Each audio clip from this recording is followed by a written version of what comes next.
First to my right here, we have Chrissy Ryan. She's from Wharton County. She's previously was a public school teacher, worked in the system for 3 years after obtaining her master's from in school counseling. She now works at home, from home. One of the things that got her engaged in just the concern about big, tall towers with big blades spinning around is that she has 3 of her friends' lives were lost, not running into wind turbines, but into unmarked meteorological evaluation towers, right? But the same principle is there with these wind turbines, right? Particularly when you have in agricultural counties where you have crop dusters flying around in them. Back in 2018, her home county was targeted by a 200 megawatt farm. And that's when she got together and formed with other neighbors Wharton County Against Wind Farms, and has been a leader down there ever since. Let me go through our list, and then we thank them all for being here. Our next panelist to her right is Jeff Tucker. Jeff's from Brown County. He's a retired firefighter, fire investigator, bomb technician with the Fort Worth Fire Department. He's now a landowner in Brown County. He's also the owner of Teddy's Brew House, and he's also been involved in the fitness industry for years. And I was reading on his one of the websites out there that was talking about him, and he said when it comes to training people, their bodies, gymnastics, those kinds of things, that he said this come from his passion, which is to help anybody who desires to become stronger, more flexible, and learn about how their body works, to advance body awareness. And you know, I was thinking about his other motivations, and because Jeff, more than anybody I know, has just gone around the state helping communities organize on this issue. And so I think one of his key motivations also is just got a heart for service. And then our last panelist down here on the right is George Clay. George is from Montague County. You know, when I first saw it on the map, I thought it was Montague County, and I didn't know where it was. But I do now, because I've spent a lot of time up in Montague County. George graduated from UT Austin with a BBA in Petroleum Land Management and founded High Plains Energy Company back in 1986 in Denver. Since then, he's also founded the High Plains Health Providers and worked there, working with people, particularly developmentally challenged adults, since 1992. He's a certified professional landman. Served on the board of the Texas Homeschool Coalition since 1996, and he's the vice chairman of the board of trustees of Patrick Henry College. And he, too, has been a leader in pulling together the folks in both Clay County and Montague County to fight against the intrusion of wind farms up there in particular, but wind and solar farms. We see this across the state. So please join me in welcoming our panel.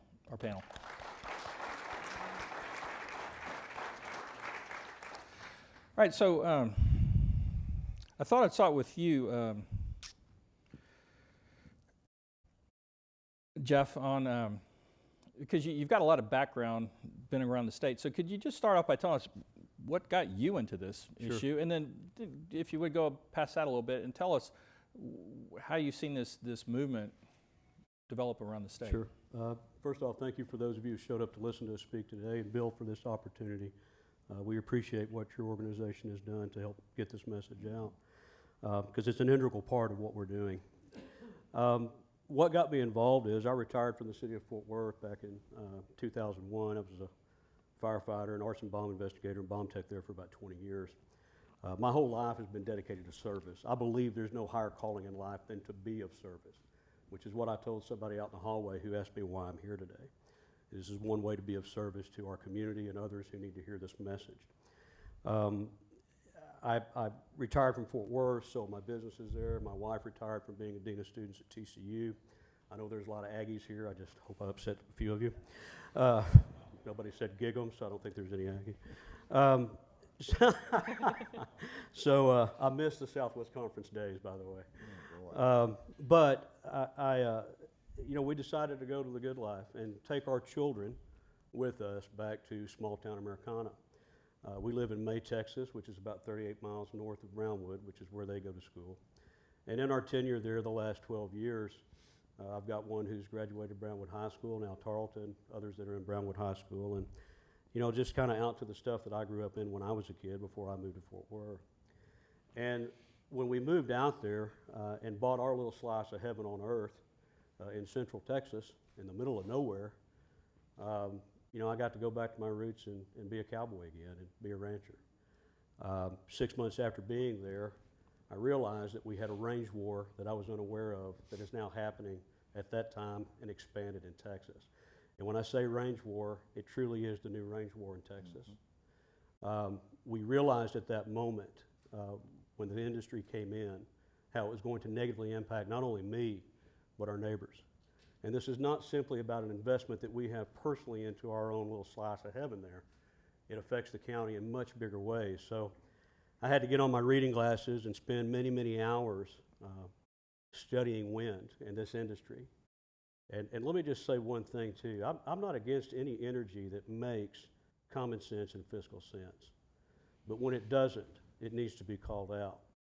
And so we started our journey basically saying, how is this going to impact? Should we sell our land?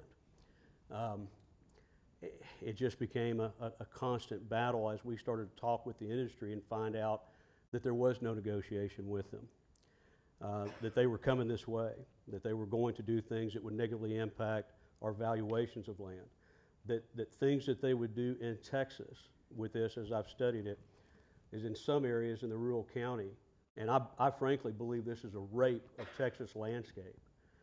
It actually sterilizes communities, commerce. The inability to market and sell land becomes a major issue in this. And so for us, that was our initiation into this. And as it's expanded, it's how I've met these fine people and Bill, and traveling around, going around speaking from county to county about how we established an organization as landowners and thoughtful landowners who wanted to keep an open mind but make decisions that were good for our county. And in so doing, I've had other counties call us and ask us our experience, how we organized, what we did, how we used social media, et cetera. Matter of fact, that's how I met Bill, was at a meeting one night just there as a guest speaker. So that's how I got into this. What I have seen is, obviously in Texas, wind is pretty powerfully backed, as is solar. And so what we've been doing is just trying to inform. We give facts, we don't give unfactual information, and we give our experience and what we've dealt with and how we've kept them out of Brown County currently. But what we have noticed in many other counties, that you might fight one wind company and one solar company, but there's another one right there behind them. And so in dealing with our commissioners, our county judges, our representatives coming here and speaking in Austin, I donate my time as much as I can. As Bill said, I just opened a brewery in Brownwood, and you know, we're proud of things like that. We own land and cattle, and we're proud of things like that. So I just trying to be a good Texan and a good steward and be of service where I can. But that's kind of what we're noticing right now. I'll say one thing before I pass it back. You know, I've had an interesting experience opening this brew house in a small town of 20,000. I basically have given everything except blood and urine to make sure that we could get a permit in Texas, which means I need to make public announcements about what we're doing in our county and with the state and with the feds. And we have followed every letter of the law to what we need to do to start our business. And it's all been public. And what I find astounding about this industry, and what upsets me the most, is that they don't have to be public. They negotiate in secret, they negotiate quietly, they claim public representation of what they're doing in areas, and it's long after the fact that these areas get established for wind zones that they do. So that's one of the things that, you know, when I hear legislation going on talking about trying to get more information out there so that people would just be aware to make a good decision, that's paramount to me. So, yeah. They've done a great job in Brown County fighting off this, but as we know, that hasn't always been the case. Some counties haven't been so lucky, and where we first met, as a matter of fact, up in Comanche, you know, they you know, talking about secrecy and everything, the first thing most of those folks knew about a wind farm coming into Comanche County was when the trucks were rolling down the road, right? You know, to come in and establish because they got to come in and they got to put in their little staging areas where they can make the concrete and all those kind of things. And that was the first thing anybody really knew, because it's all done in secret negotiations, right? And one of the keys we found is bringing this stuff light to the public, right, and letting the public see, because when the public starts finding about this, they don't want these projects going on in their communities. George, you've been at this a while too, and you're a multi-county person here, working in across lines, and the counties up there have had some success, but also some wins gotten in there too. So you give us a little bit of background about Clay and Montague counties. Yeah, the very first wind farm, nobody even knew about it. Same story. It was there. 2 landowners, and they post a notice on the door of the courthouse announcing they're going to have a meeting on a certain day, and so it was already literally towers were up when somebody kind of called and said, "What's going on down there?" It was Jack County, and none of us really lived close, but it was at the southern end of a county that we're all right there in the Tri-County area. So there was nothing we could do. It was done. Somebody looked into it and said, "This is a done deal. It's been signed, sealed, and delivered, and they've got construction going." And then about 2.5 years later, these people show up again over east of Wichita Falls and up near a community called Petrolia, which is part of Clay County. And once again, nobody knew anything about it except a school teacher happened to hear something that was going on, and she called somebody that was working with Shepherd Air Force Base, which is this $800 million economic impact for a 3-county area, and said, "Hey, how's this going to affect what goes on over here?" And nobody really knew what was going on. So this one school teacher kind of started the ball rolling, and Shepherd said, "There's nothing we can do about it."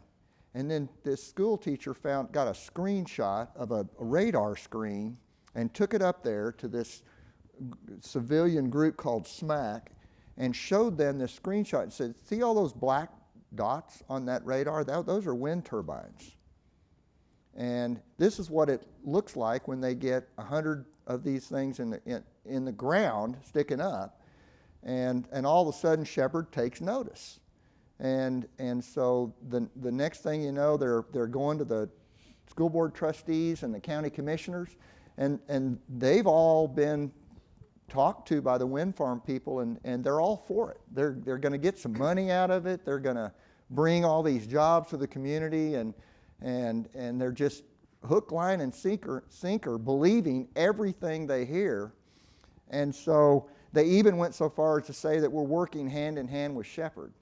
So legacy rancher, Deborah Clark and Emery Birdwell, that have been ranching in that community, their family, for 150 years, they finally kind of said, "Okay, we need to do some more." So they got some really smart people like Jeff that are farmers and ranchers that care about the land that they live on. They care about the community they live in, and they because of some political experience that we've had in the past about how do we organize and this and that. That's what began. Is we started having informational meetings. We called the community together 4 or 5 times, once a month. We were putting ads in the paper, and then the next thing that all of a sudden Shepherd informs the school board in this little district that we didn't know anything about this.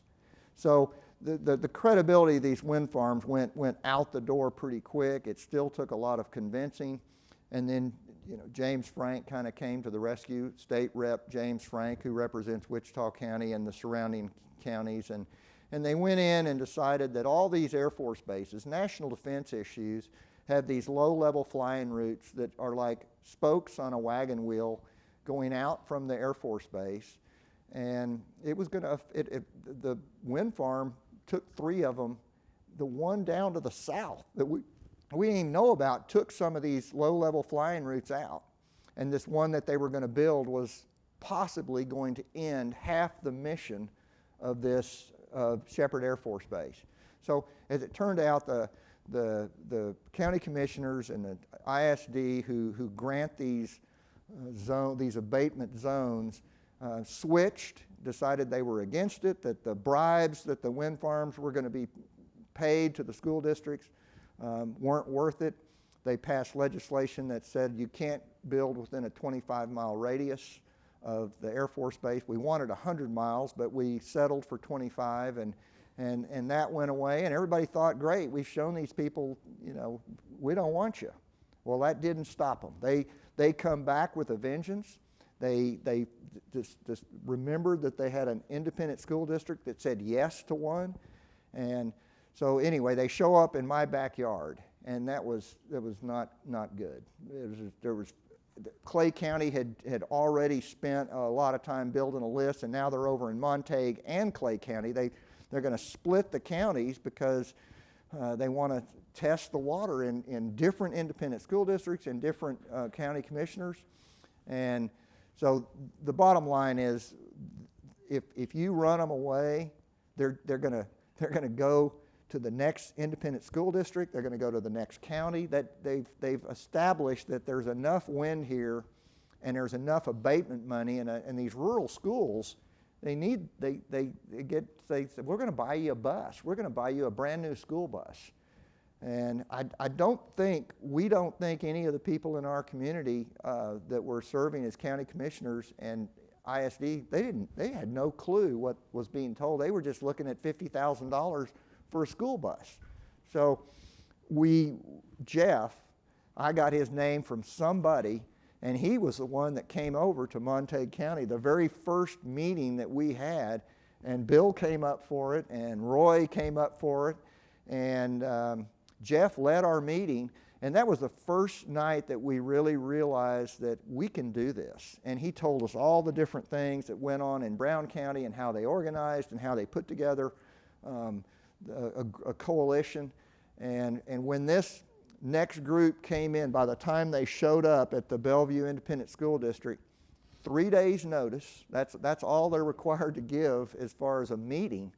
We had 200 people show up on Tuesday night for this meeting, and when the superintendent said, you know, we're going to be meeting in the library, you know, that'll be okay, and I said, I think you better get the gymnasium. And it was just silence on the phone. So Dallas, TV station came up, all the Wichita Falls stations came. It was a big deal. The Bellevue people were for this before this meeting. They tabled the matter that night, and 2 days later they called us and told us we're never going to give them an agenda again. So they changed their mind, but then a couple of months later we find out they've just moved a little bit further south with their area of interest. So we're fighting, but the fight is diligence and vigilance, because they're not going to go away. They get too much money to do this, and they can't do it without the abatement money and the subsidies. So. Yeah, one of the things that we all worked together this past session was bringing more transparency to the issue, and we did have some success in that, right? We moved that 3 days notice to 30 days now, right? On the chapter 312, right, which is the counties. We still don't have that on chapter 313, but we're going to be working on it this next session, right? But we've at least got that 30-day notice on the 312 abatement hearings. But what we didn't get, even though they were passing legislation to renew 312, what we didn't get was any more transparency on the negotiations, right? Because Texas has open meetings laws, and they have public information laws where you can't hold meetings in secret, and you can't and documents need to be available to the public. But in both cases, when it comes to economic development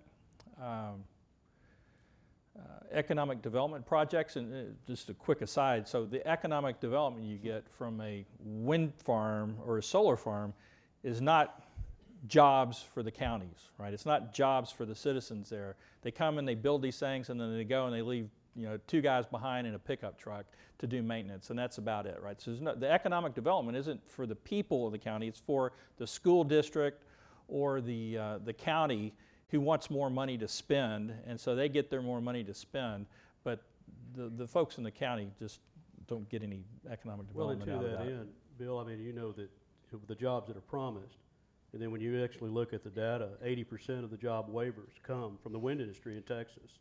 Yeah. So there's a lot of promises of jobs to be, but Yeah. They waive 80% of them Yeah. in this industry alone. Yeah, and so we didn't get, the legislature would not pass, take away those exceptions. So even today, when a wind farm approaches a county or a school district or whatever, everything's secret. Negotiations are secret, documents are secret, and so all we've got now is we get 30 days notice instead of 3 days notice. But there's other ways to find out, and that's really, I think, one of the big stories from Chrissy is she and I first met over in Matagorda County, right? And when they were coming in to do asking for abatements in front of the county commissioners over there. And to your point, Jeff, the wind farm guy was in there telling them, oh, we're going to bring in 12 jobs or whatever it was like that. And this was for their 312 county application. Well, we happen to have their 313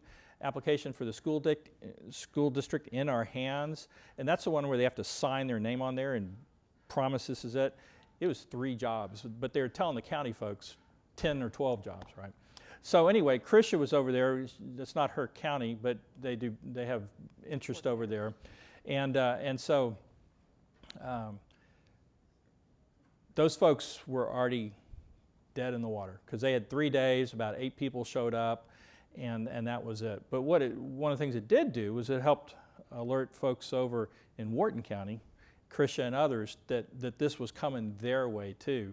And so even though they had the same laws to work under, they had some more notice because they started hearing about these things, and they were able to move forward with that. So Chrissy, could you tell us a little bit about how that went for I'm trying y'all? to even think about where to begin at, to be honest.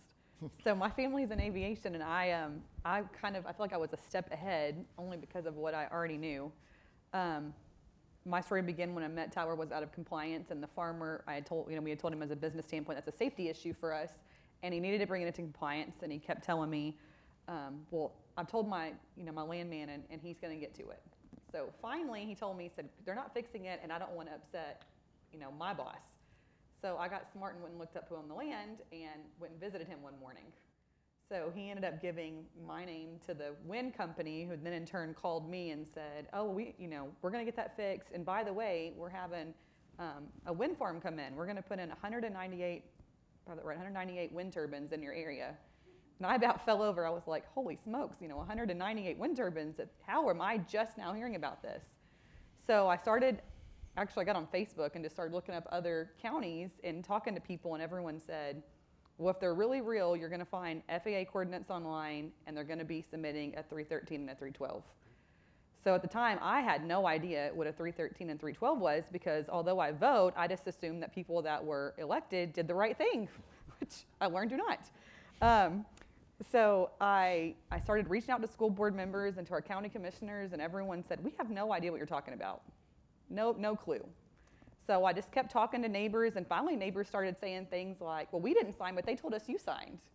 I was like, no, actually, in that same process, a neighbor right in front of us, and we own a small private airport, so within a quarter of a mile, if you know anything about flight, that's in the middle of our flight pattern, he put up a Met Tower, and we reached out to him because we were like, is he going to get a windmill next? Like, that would be a huge hit for us. And he looked at me directly and said, don't you know they've already signed 3,000 acres. This is coming. Everything from this road to the south of the county line is coming. And as time went on, I just found out that what the wind company was telling people was not true.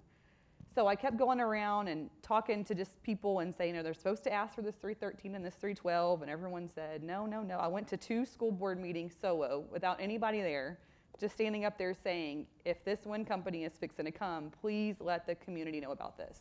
We need some insight. How can you even give a 313 to a company until you tell us where these wind turbines are going to go? And they sat there and promised us, oh yes, well, we will definitely get public opinion. And I was watching the agendas, and I might have this off by a day.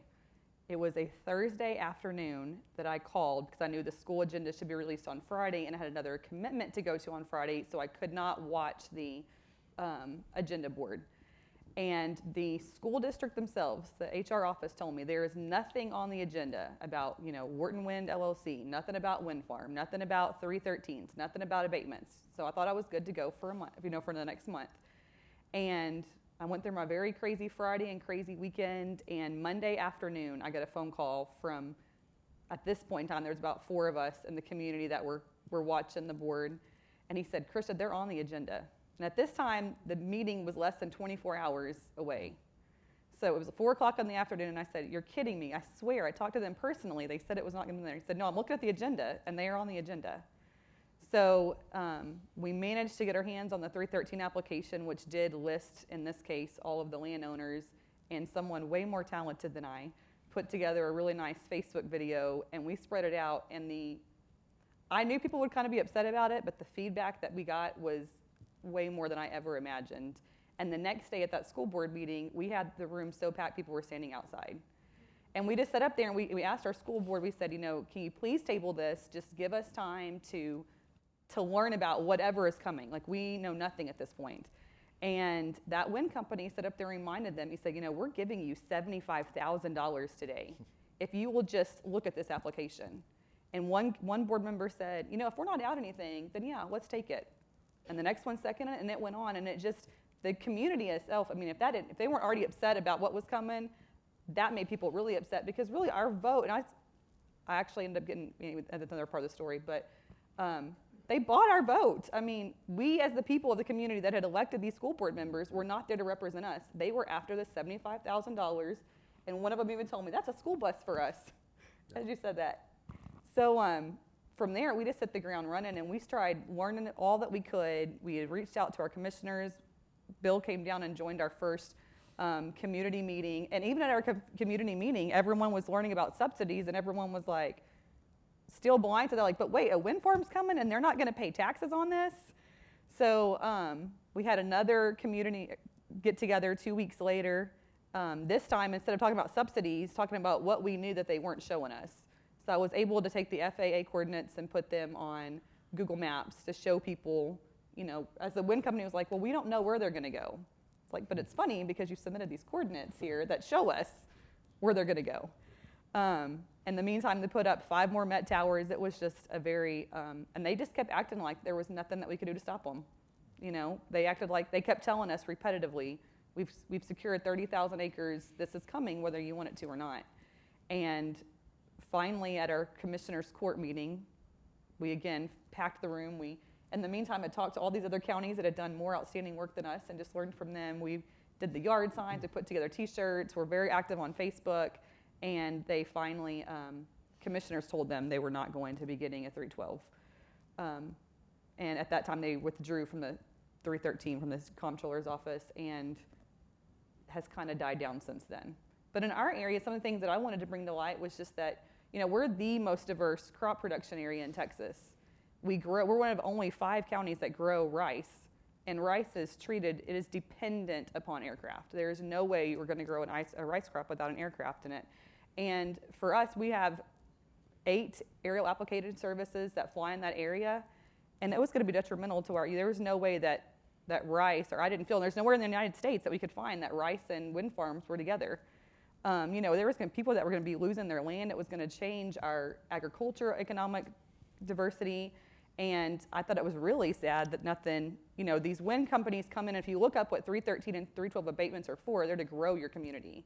Well, in this case, it was fixing to hinder our jobs, in job production. And I felt that needed to be a very important part of the conversation.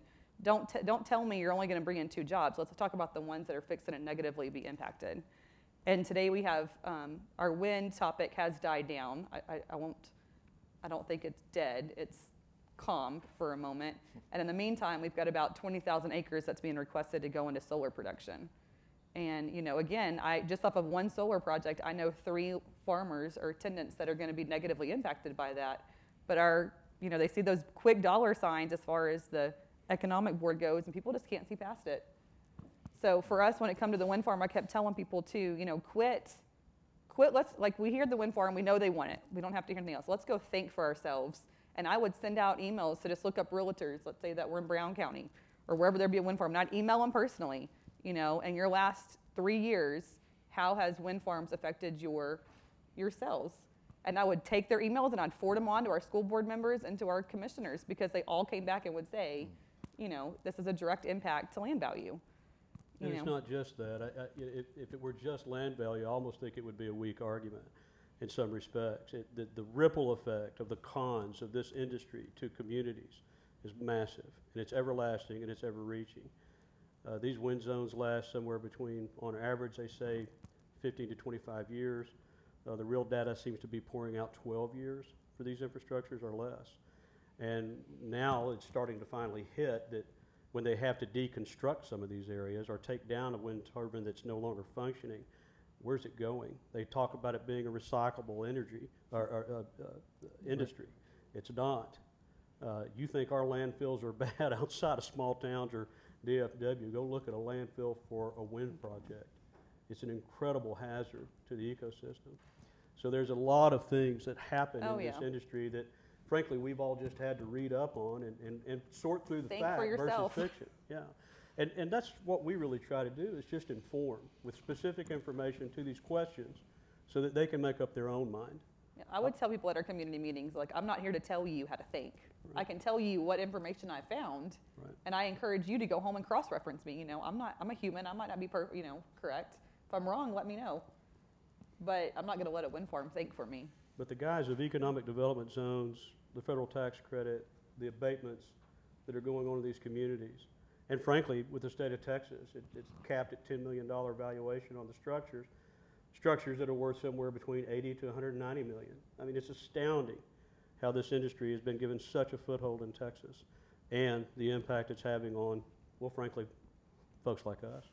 Okay, I was wondering if y'all could talk a little bit more about that, because y'all live in rural communities where people tend to know each other pretty well. And as I've been traveling through these communities, one of the things I've noticed is sometimes these wind farms are pitting one neighbor against another, right? People have known each other for a long time. They're on different sides of the fence on this. And again, it's, all of us here believe in private property rights. None of us want to go tell their neighbors what to do with their property. But what we don't want is the federal government or the state government or the local governments coming in and using our tax dollars basically to subsidize what's going on a neighbor's property, and then we're suffering from that, right? And so, George, could you talk a little bit about that pitting neighbor against neighbor? It was a huge deal in our community because it's been a long time ranching community, and best friends. One of them was signing, and the other one wasn't, and that's how I found out about it. A guy called me up and said, "I can get you in on this thing," and I said, "Don't say that in front of my wife." And he's a good friend of mine, and I thought he was kind of kidding about it, but I called up some of the other folks around there, and they, we're getting phone calls, and sounds like a pretty good deal, but I'm not sure I want to do this. So if we had to get educated on what was getting ready to happen, because what happened down in Jack County in the southern part of it, they went to two landowners and got enough land from these two large ranches to build the whole thing. And so when I call, I buy gasoline. I buy diesel and gas from a supplier down in Jacksboro, wholesale. He brings it up to our place. And I called him and I said, "Hey, did you know about this wind farm?" And, "Oh, yeah, it's great, man. We got a school bus out of it." That's all they could think of, is this stupid school bus. I kept hearing about it. And the people that were moving from the Dallas Metroplex area and buying these 40, 80, 120 acre pieces of land and building their retirement home on it are now looking at this, it's noise pollution, it's light pollution, and all of a sudden they hate their neighbors. And so it was going on in our own community, and there was as a property rights person, it was difficult to go to your neighbor and talk to him about it, but we did. We risked going in, talking about these, having a tough conversation with our neighbor, and this is what's happening. We're subsidizing this farm. If they don't get the abatement zone, they'll probably go away. And so it was tearing the fabric of the community apart. And I think and they lie about everything. They tell you the decommissioning. They tell you we're going to take care of everything. They said they were talking to Shepherd. They weren't. It was almost as if their lips were moving, they were lying. They did whatever they could to get people to sign a lease, an option. And the terms of these leases were 40 to 60 years. It would be unconscionable in the oil industry to have a deal like that presented, and yet nobody's even bringing that stuff up. So, And that's the thing, when you start getting into the facts with your neighbors, you've got people who are going to take positions. And all I would ever ask of our neighbors, and I've had some good experience with it and some very bad experience. At times I've been called everything but a child of God. And I'll take that as a badge of honor. But when you start really truly getting into the facts, and it defeats the propaganda put out by the industry rather easily, because it's pretty simple to use facts to kill a bad argument or a bad ethos. And so when you start getting into that, you know, they are forced to think, and they're forced to think about how it's going to affect other neighbors around them, which is why it gets into a very, very personal issue with your neighbors. Here's another thing, too. I grew up on a ranch as a kid out in Palo Pinto County. Raising cattle in Texas in some areas where there ain't nothing but rock on the ground is a hard scrabble life. And in Brown County, it's the same thing. If you got goats, you're probably going to make it. If you got cattle, you're going to constantly be feeding them. But it's tough out there, and I get it. And I get some people see this as a boondoggle. Others see it as a windfall. Literally, they think they're about to make a lot of money. What they don't realize is what they're giving up for that right for that wind company to come in. You know, you actually give up all private land use from now until the end of creation, as long as they're there. And you've got to think about that. When you tell that to a neighbor, that's a pretty tough thing for them to swallow, to understand that they no longer have privacy, that they actually will be giving up a permanent egress for these leases. Land that they've paid for that is no longer theirs, where the transit lines go, where the service roads are built, industrial roads being built on their property. They're looking at the dollar, they're not looking at the big picture. And so as you start to discern these facts, it becomes very sobering very quickly. And it does create some pretty tough feelings, because there's some people out there that want that money. Frankly, they need that money. I also find it astounding that this industry has no shame. When he uses the word liars, that's not a flippant term, that's a fact. I have heard these individuals, presidents of land companies, stand in audiences of churches and school rooms and lie to their audience about the facts. And then when presented to them, it's an incredible ballet of words afterwards. But that creates some very, very harsh feelings. And, you know, some of these people are land commissioners too. You know, they work for us. They're supposed to be representing us, as you mentioned. It just becomes very, very personal very, very quickly. Well, in our area, they had their own meetings, and if you signed that day, you got $500. I mean, and I was surprised the people that would sign those contracts without legal advice. Sign them blindly. And then they would come in, and I would tell them, like, I've read this contract. Do you realize that you gave up pretty much your property rights for the next? And they were like, no. I was like, let's go look at your contracts together. And they would apologize to us, like, I'm sorry, I didn't even know. But I mean, some people, hook, line, and sinker, they just couldn't. Where do I sign? And then afterwards, we're just like, what did I get myself into?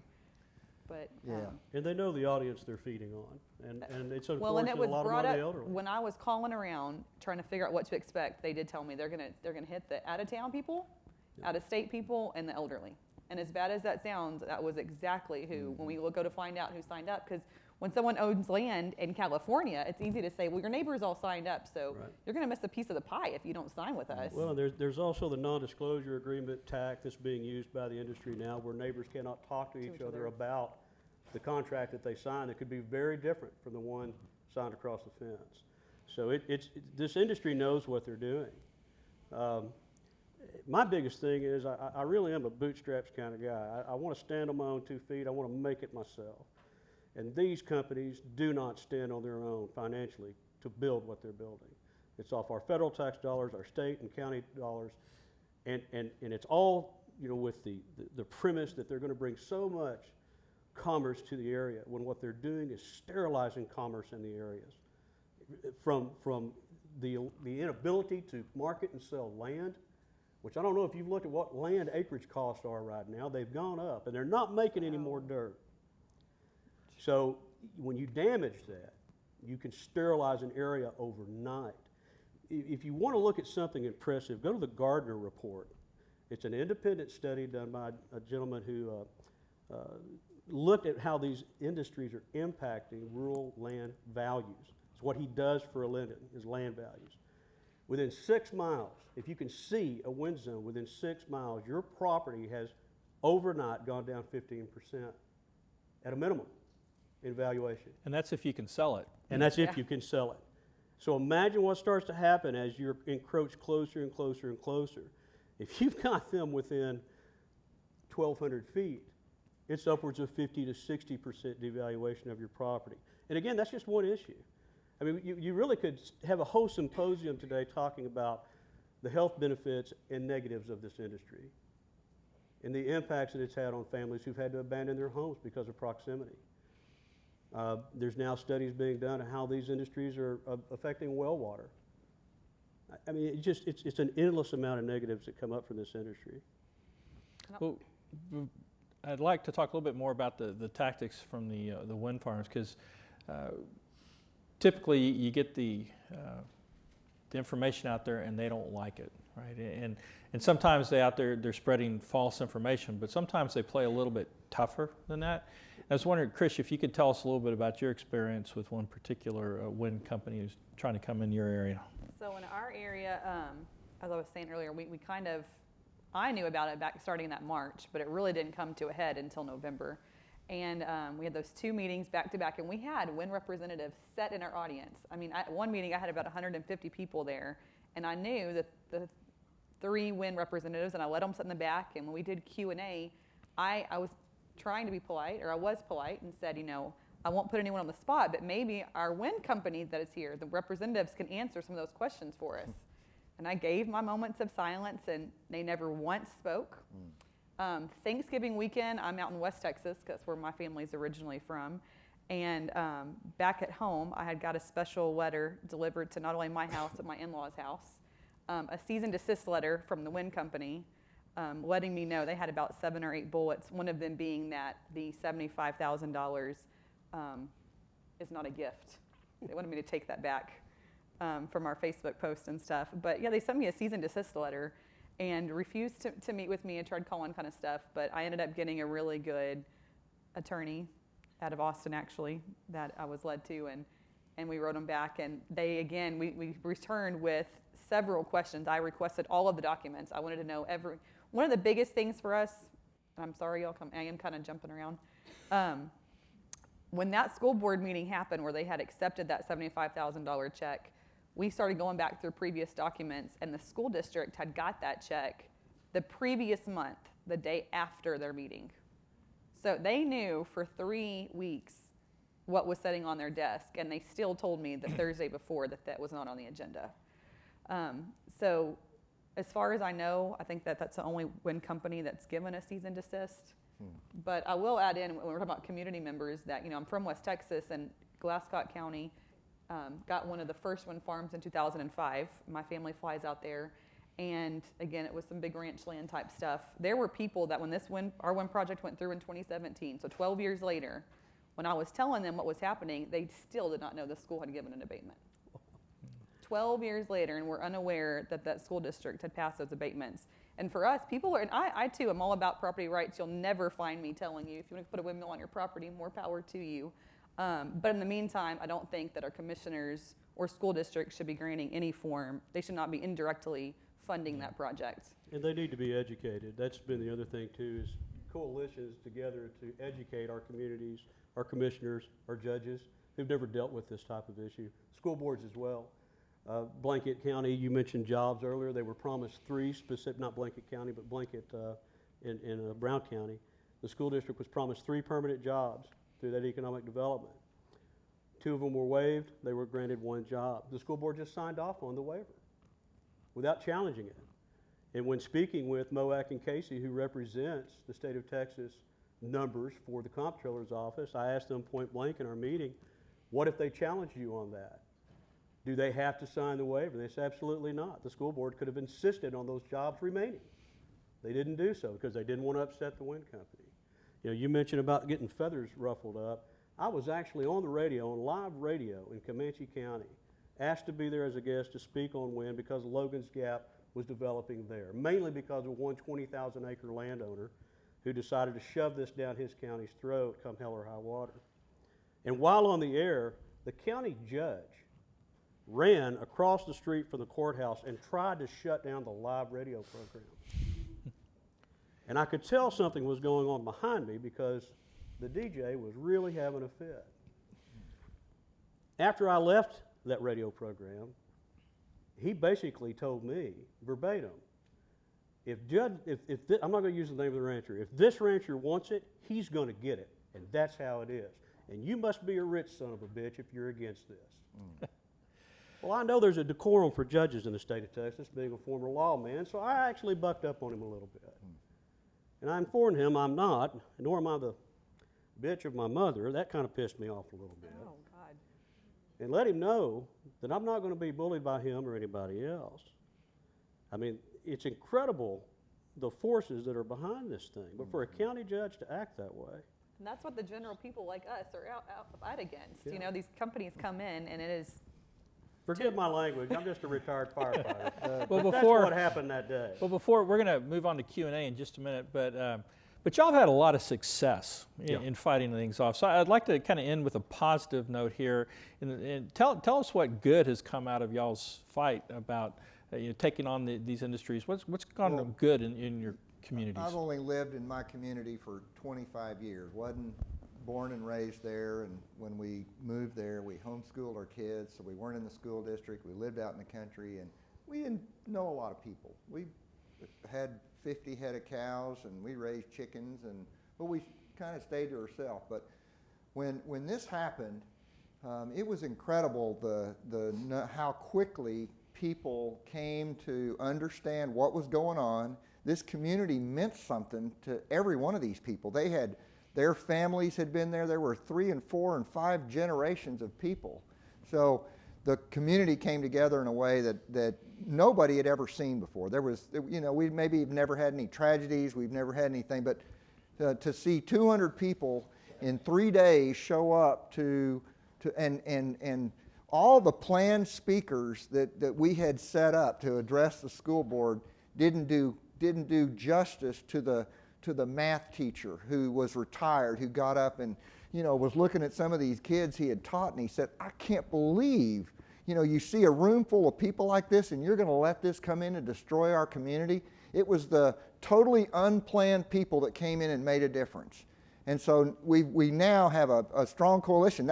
I don't know if we're going to beat them or not. They just keep moving and expanding their boundaries, and if they get enough, they'll connect them with the right of ways that they can condemn their way. They can condemn their way across people's land. We've had to explain that to them. So it's been a real good thing to bring people together. It's the same thing we do in politics. We have to be involved. I mean, when the day comes and we're busy people get a lot of things done, and so the busiest people in our community really came together, and we put together over 400,000 acres worth of landowners in 3 months opposed to these wind farms. Signed petitions.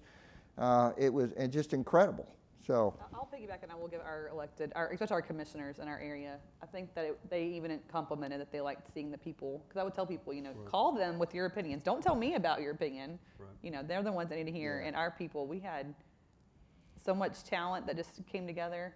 And facts are amazing things, and Yes. these people are not stupid.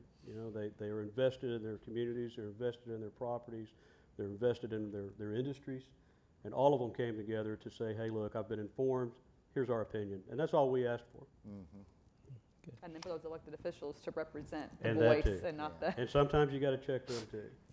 Okay, good. Well, we'll move on to some audience Q&A if anybody has any questions. You got Roy back there in the back. Roy showed up in Montague County to help us out up there, and Roy didn't quite make it out of Montague. Well, Roy made it out of Montague County, but his car didn't make it out because they had an ice storm while we were up there. So you can thank Roy for his work we drove too. that car out. Yeah. So please. A brief comment. I have a friend that's saw one of these leases. Not every one of these wind leases say they will take the turbines off. Mm-hmm. I don't know whether you are aware of that or whether you've. I have the other question. If in bankruptcy comes, and they go broke, who's going to take those turbines off? It's hard for me to understand. One other question: what happens when the brake or whatever holds those things, and the wind's too high? What happens to that? I understand those They throw. they come, they apart. break, they come off. That's right. They do. I don't know how many people are aware of that, and I think they should be made aware of That's that. part of the campaign that Right. we do to educate is there's no decommissioning. They'll say in their agreement that we'll take care of it, but if they pack their bags and leave, they're done, they're gone. And then the last question, I know we're talking about wind turbines, but the question is, do people realize that on the sun panels, that's toxic waste when it's down? A lot of No, them don't. don't. There have been, for example, there's one family in particular that is adjacent to a solar array. They raise an organic form of free-range swine that is very rare on the market today if you're into anything that has to do with that industry. And they can no longer do that because of the leaching going on from that solar array to their soil. One thing I will answer that you brought up in a question, decommissioning. They'll talk about that. They'll talk about being bonded. The reality is, once they go bankrupt, there is no more bond. And when you get down to this, the studies that I've looked at, it's anywhere between, based off what you've got set up on your land, let's say you had one, just one turbine to decommission and get rid of is anywhere between $250,000 to $500,000 per turbine. The other issue is most people don't even realize how large the foundations are. They're 20 feet in the ground, 20 feet around. I mean, these foundations are massive. You're never going to get your land back to the 100% pristine thing that it was. So that's one question I get for you. It was 3 feet down, so that other 17 foot of cement will always be there. Yeah. Right. And another thing on that point is that, all these, ultimately all the funds and the flow to these multi-billion-dollar generation companies, NRG from Houston and Florida Power and Light out of Florida. Then there's a Portuguese firm and a German firm and a French firm, and billions of dollars of capitalization. But none of those companies that are making all these funds are actually liable for what's going on, because what they do is they set up all these multiple shell corporations. I've followed some of the, and you really, it's just mind-boggling all the different shell corporations that are set up all over the place. And so the liability for these wind farms and solar farms is very limited to a specific small company underneath all these shells. And if for some reason they don't make it, they're gone, and nobody is liable for when they need to decommission. Another question over there. Oh, okay, right here. Okay. Well, we've heard the problems. Now, what about the remedies? Are these two bills that you've mentioned here going to do anything for what you're talking about? Sure, I can talk some about that. So the biggest subsidy out there is the federal production tax credit, right? And it's billions and billions of dollars, as I talked about. And there's nothing that the state of Texas can do about that. But at the local level, though, the driver is the Chapter 312 and 313 tax abatements, right?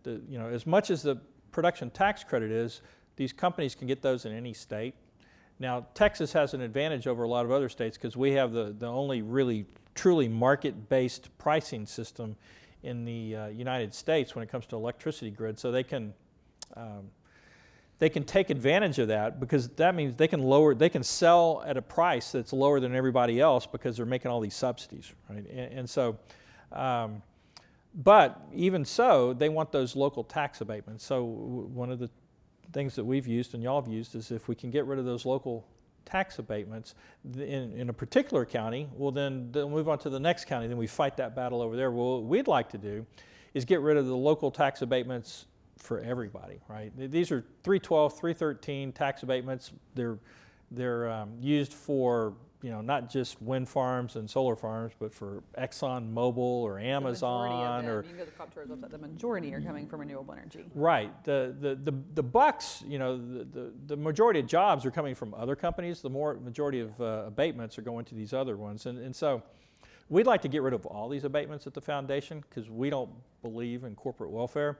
But absent that, what we'd like to do is stop the ability of counties and school districts to be able to offer these subsidies for the local districts. I think that'll stop a lot of the development in Texas.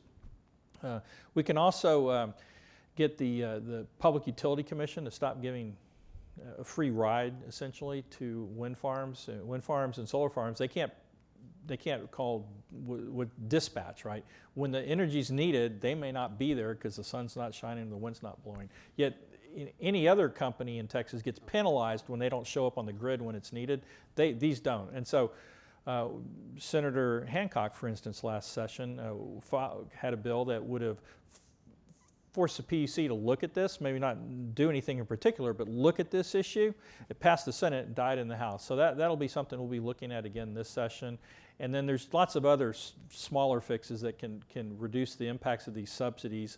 Even the federal subsidies, we can force wind and solar companies to pay for the harm they're causing to the Texas electricity Information grid. is going to be the biggest thing, especially on the county levels. But I mean, it's also trying to understand things like negative rates. The fact that while we're sleeping, wind is trading at a negative rate, and yet still guaranteed a positive rate from the federal government.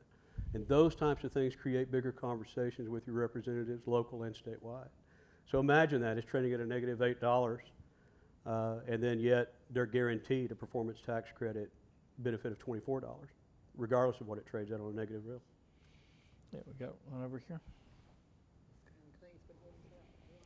Say again? The other thing that we can do at the state level is eliminate the state law that allows the utility companies to keep the contracts with these wind and solar companies secret, so the people don't know how much is being subsidized.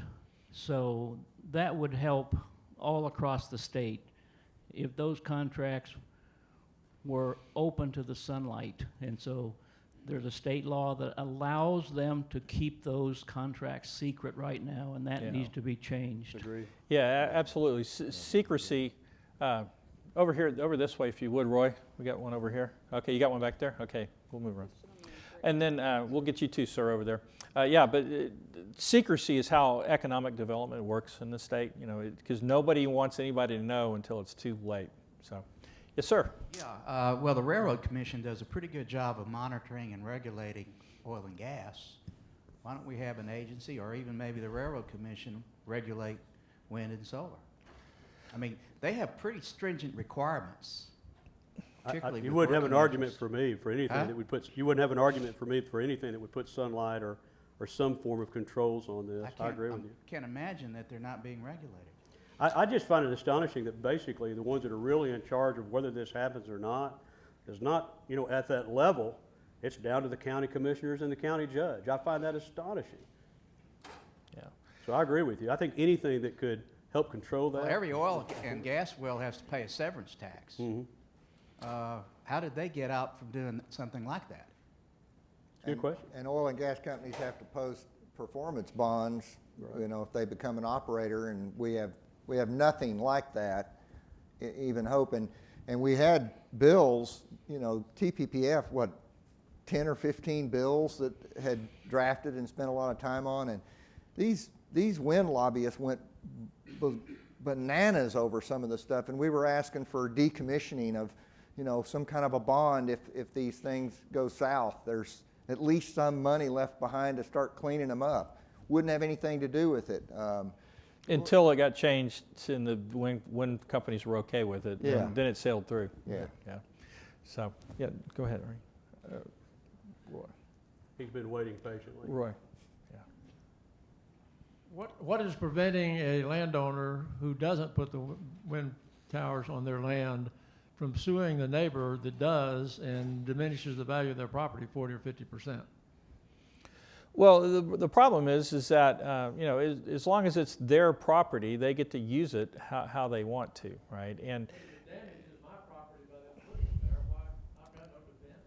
well, one of the things we've been working on is a property rights solution, because we would not come out as a foundation in favor of regulation of private property, right? Because if they start regulating wind turbines, then they're going to start regulating your barns and everything else, and your fences, and so. But what we have been working on and is coming up with and they've done this in Minnesota, is that you codify in law a right to wind, right?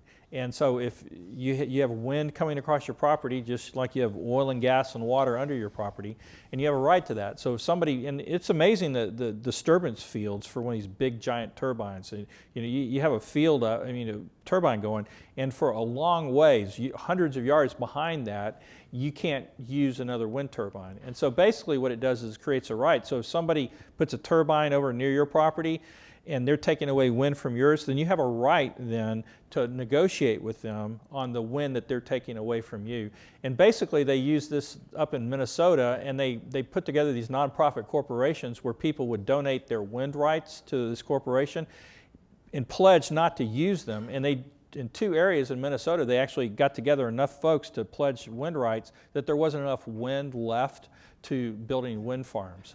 And so that's one of the things that we're looking at here. It's a property rights-based approach, but I know y'all been looking at some other folks like county zoning and things like that. Yeah. And it's not that it's not been considered or talked about or even done. It has.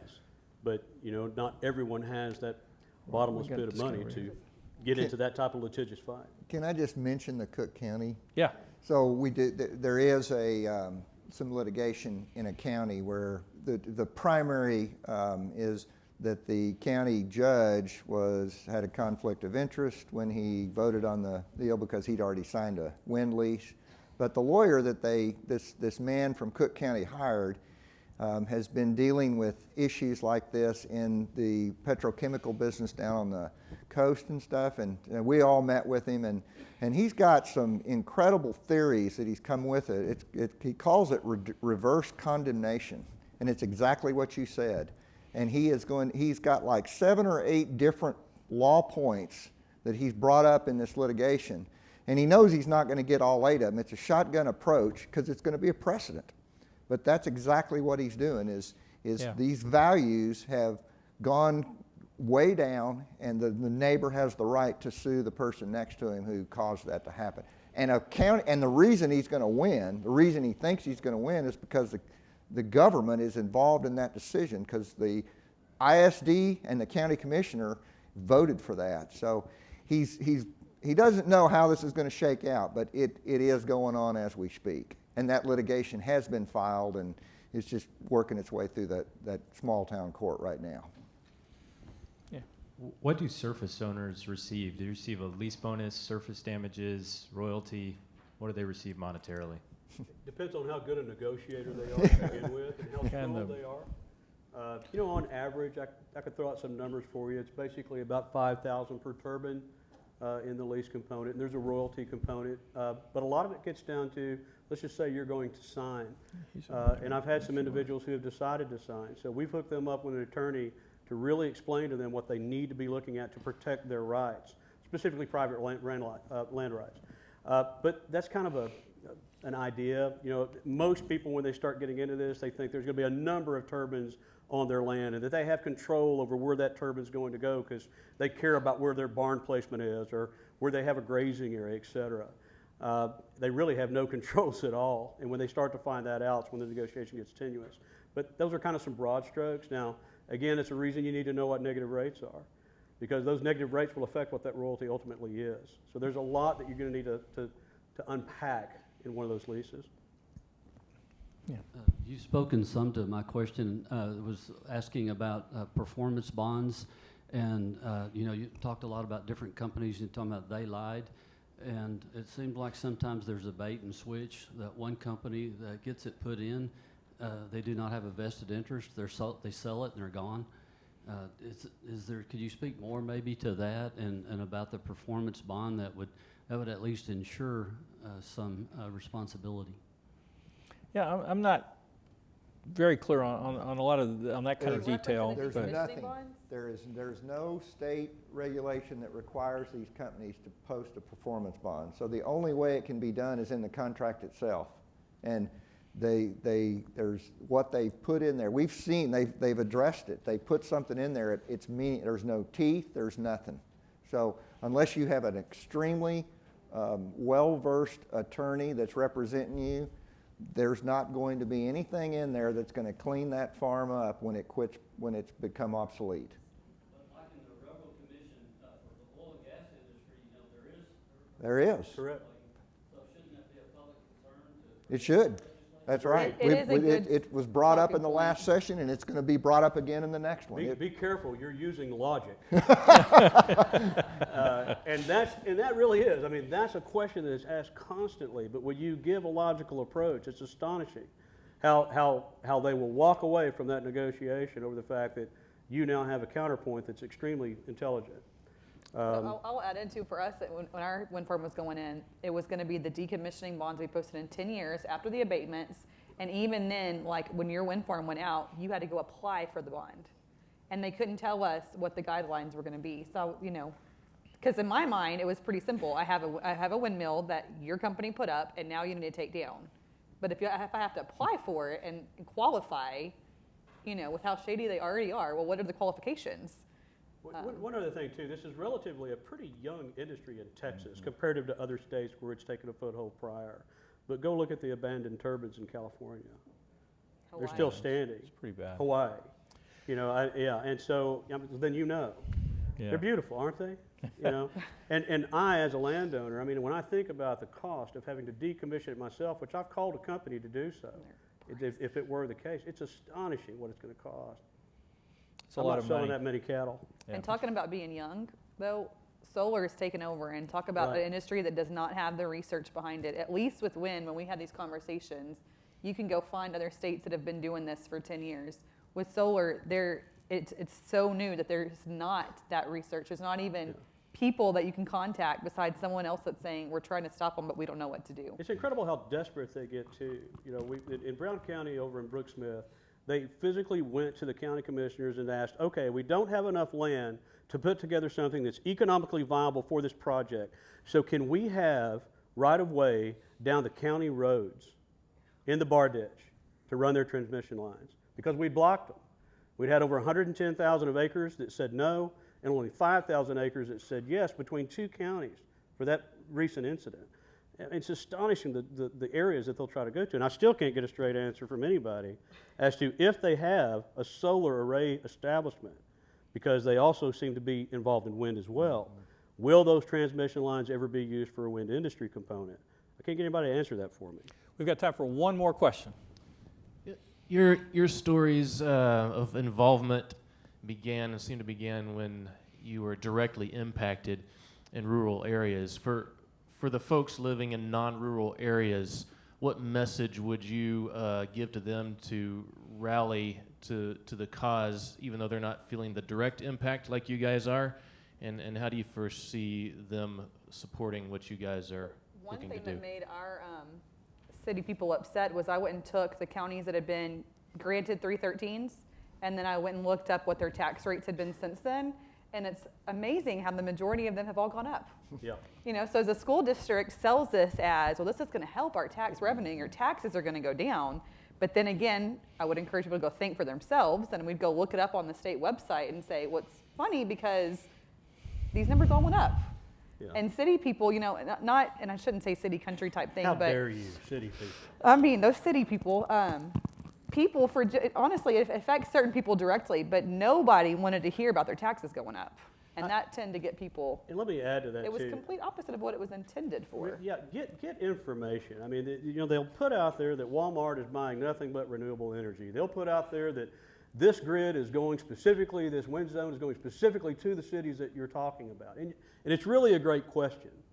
But, you know, you need to kind of figure out what this industry is to kind of fully answer that, I think. Meaning, what are the impacts, both not just to rural communities, but to areas where, you know, rates are going up because of this industry. And they are. Yeah. They talk Well, look at about your rates electric going bills down. for 10 years Yeah, and electric compare bills them. are going up. And then look at the tax component of this, both federal, state, and how that's impacting the state of Texas. You know, I used the word raping the landscape earlier, and I mean it. That's what they're doing. They are raping the landscape. I think there are even areas in Texas where maybe this belongs.